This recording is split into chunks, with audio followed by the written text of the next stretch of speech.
Hello, it's David again with Ural Motorcycles.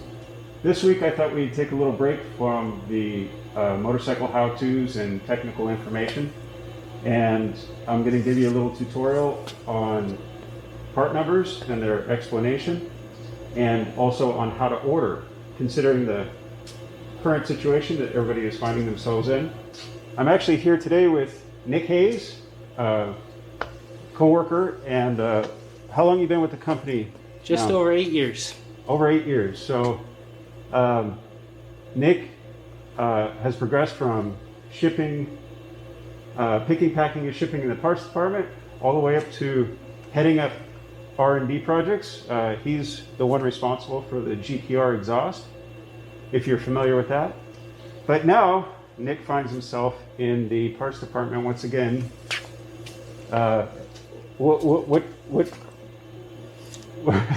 So what happened? Well, we were at a point where we had to cover some roles. We had some missing people in the parts department, and some changes were made, and we had to survive. And I know how to ship parts, so I just came back down here and got back into it, and I'm shipping parts again, just like my first day of work. Yeah, so after all these years, he's back picking, packing, and shipping again. So if you've ordered anything recently, most likely he's had his hands on it. In addition to the GPR exhaust, you also headed up the second generation of EFI, right? Yep. So he's also responsible for that. Did you want to touch on anything regarding I wanted to let everybody know, in a few months ago we did a introductory offer for drop shipments where we were offering a discounted shipping rate, and I just wanted to let everybody know we're still doing the drop shipments. It's not discounted rate anymore, but a lot of dealers, if they don't have your part in stock, you can go to that dealer and request them to drop ship the part, and in some cases, they can have that part drop shipped directly to your door. There's some restrictions on that. We can't drop ship an engine, a gearbox, or a final drive, and certainly can't drop ship anything for any warranty repair.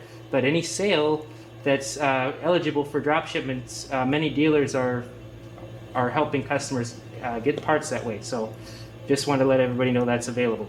Yeah, so given the climate that we find ourselves in right now, if you need some basic service parts or anything like that, throttle cables or something, I'll walk you through how to place an order and get that off to your dealer.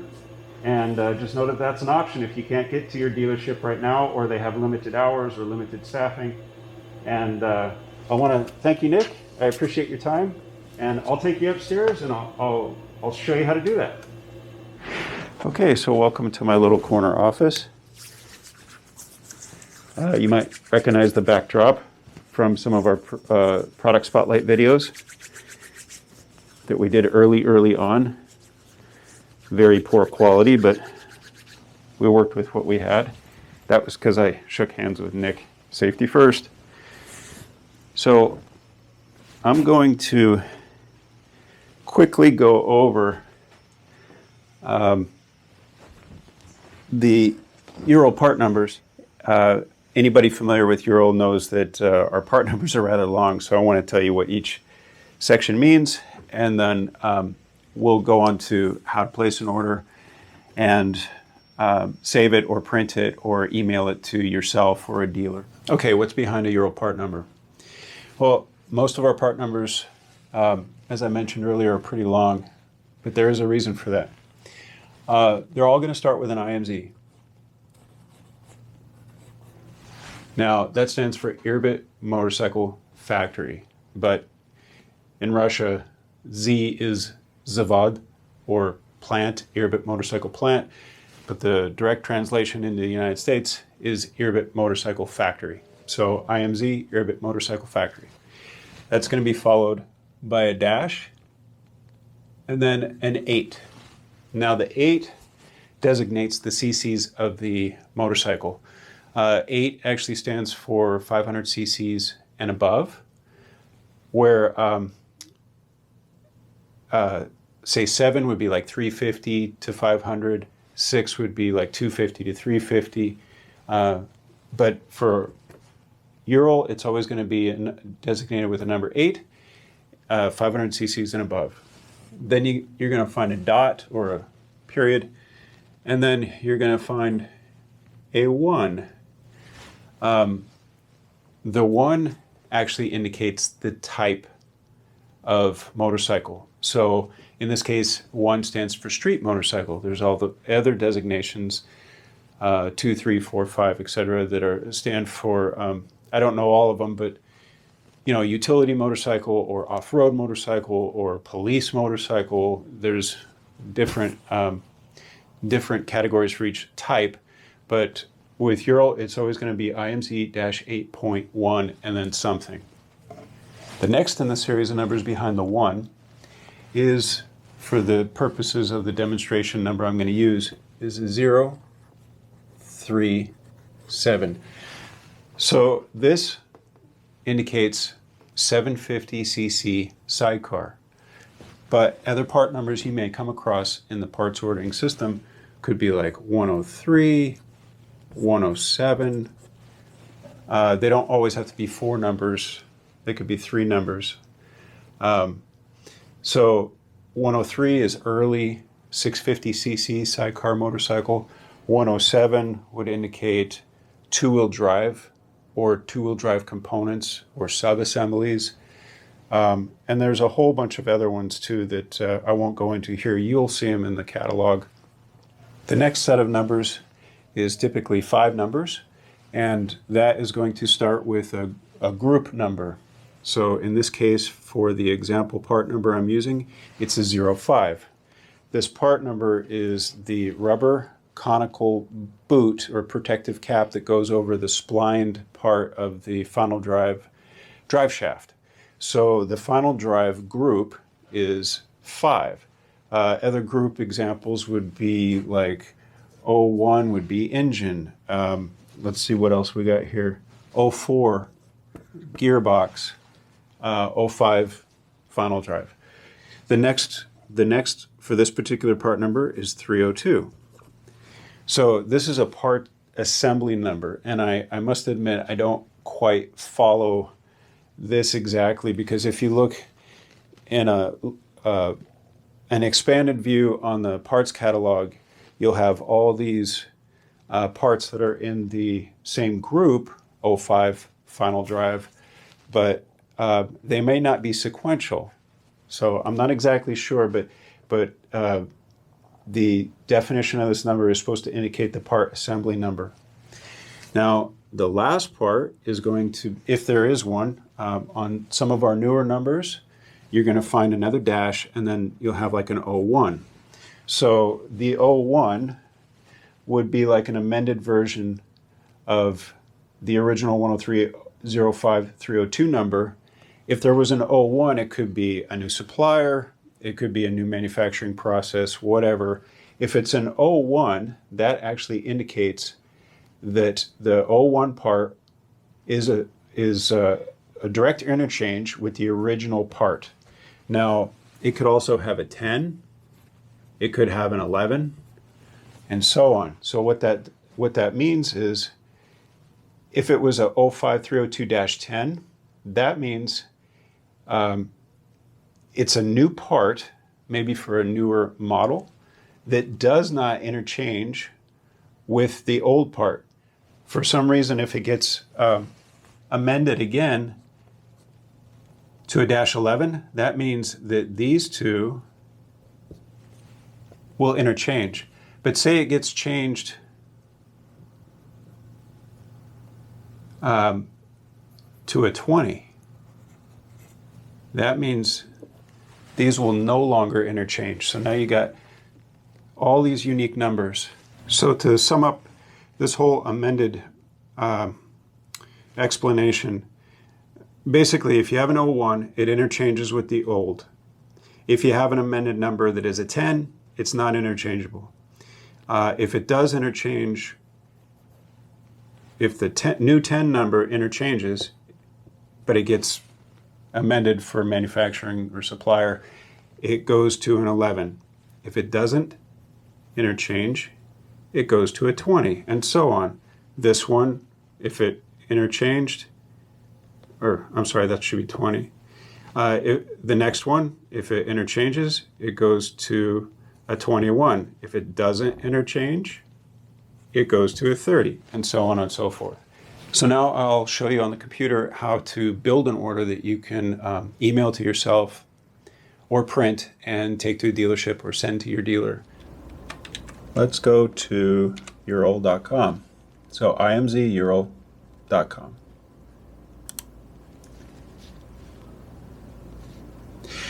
Here on the website, you're going to find all kinds of things. You're going to find the motorcycles, the different models, the different limited editions we've done, a 2020 brochure if you want to see that, all kinds of things you can see related to the models. You can even compare models and look at year model changes year over year. And then here we got different stories from various contributors that you can read. We've got the blog, which is another place to find some of my videos, and also writing from Medina. She does the blog, and it basically gives you updates on what's going on with Ural.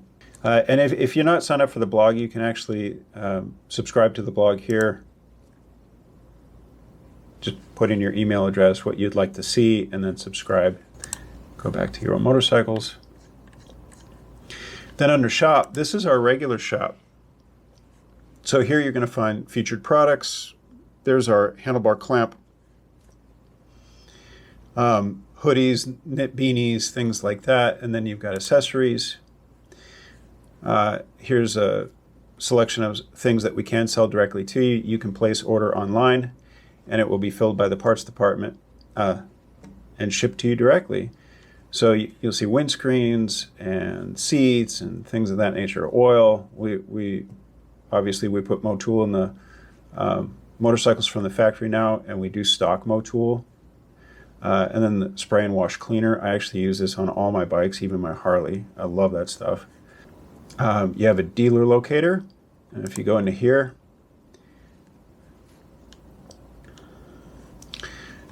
type in your zip code, say you were in Ohio, find dealer, then you could go directly to their website, and oh look, there's sales at heindelengineering.com. You could actually email them the wish list that you're going to create, or I'm going to show you how to create here in a moment. Contact us, basic stuff. You can email us from here, special offers if we've got anything going on for sales, and then events. So if we go to supports, we have how-to guides, tech videos, owner's manual. You can do a viewable version of the owner's manual if you lost yours or you don't have it accessible to you at the moment. You can look this up on your phone too. There's sidecar safety training, roadside assistance you could sign up for, and then the parts catalog, which we're going to get to here in a second. But in the how-to guides, these are things, this is actually my normal job where I'm putting stuff together for dealers typically. Some of it crosses over into the retail side. So, if you want to install a GPR exhaust, I've actually put together all the instructions. Like I said, this is more geared towards the dealers. Some of it does cross over. The crossover stuff we do put on the website now. And then we also have tech videos, which are the videos that you've been watching. Those are now on a tab on the website as well. But the big topic of conversation right now is the parts catalog. So you go to the parts catalog, and you can select the region is either Europe or United States. For our purposes here today, we're selecting the United States. And then your model. So you got Gear Up, Retro, CT, Tourist. So depending on what you select here, it determines what you can select for the model year. So say you pick a Gear Up. Gear Ups have been sold for a long time. So you can go all the way back to 2010, all the way up to 2020. But what about if you select a tourist. Tourist isn't made anymore. Well, let's pick it. So now it gives 2010. That's as far as the book goes back, as 2010, up to 2013. And that's when the tourist was discontinued. So for what we're going to do now, let's say gear up. And we're going to go, I got 2019. And we're going to select. Now, anytime you make a mistake, you want to go back, you can just click our logo and it takes you right back. So 2020, I think I picked 19, but whatever. So here's the engine, or the groups I was talking about with the part number explanation. So 01 is engine, 03 is clutch, 04 is gearbox. Anyway, so for whatever group you're looking for, say you need, you're going to rebuild your clutch. You can go into clutch. You got the clutch release mechanism, which has an expanded view of all the parts. Maybe you need to replace this O-ring because this plunger is leaking around the O-ring. Well, you can get just that, or you can get the assembly. So number 8 is the O-ring. Number 9 is the clutch release slider, or you can get the assembly as number 10. So say you want to just get that O-ring, you can go down right here and add to wish list. Okay. Now let's go back to categories. You can back out to clutch and order, say you need hard parts, plates or friction discs or something, or you can go all the way back to categories. It's pretty intuitive, pretty easy to use, but let's say you needed that little O-ring and the knee grips on your fuel tank are all deteriorated and you want new ones, or one of them, the adhesiveness fell off because it got saturated with gasoline or something. So you pick fuel tank. There's those little knee grips. Number 15. So you got left hand, you got right hand, and say it was the left hand one that fell off. Add to wish list. I think I want to replace both of them at the same time. So add to wish list. And then you go up to your wish list. And the parts you've selected, not everything's going to have a photograph, but most things do. And then from here, you can save to your computer, you can print it, or you can send it to an email. So if I,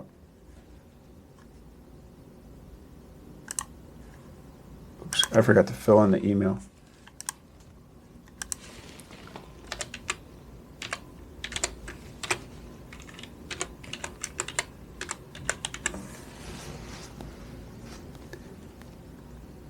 Send.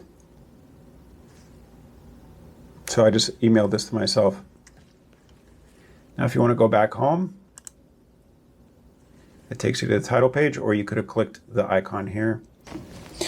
So hopefully that'll give you some good information that you can communicate with your dealer if you're looking for a particular part, or even the expanded views in the catalog that show you how things go together. There's all kinds of good information in there if you hunt around a little bit.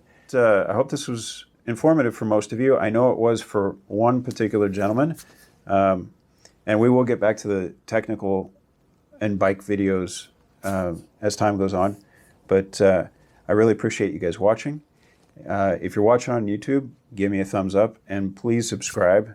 And if you're watching on Facebook, please give us a like. As always, I love the comments. That is actually what spurred this video. So we'll talk to you next time, and thank you for watching.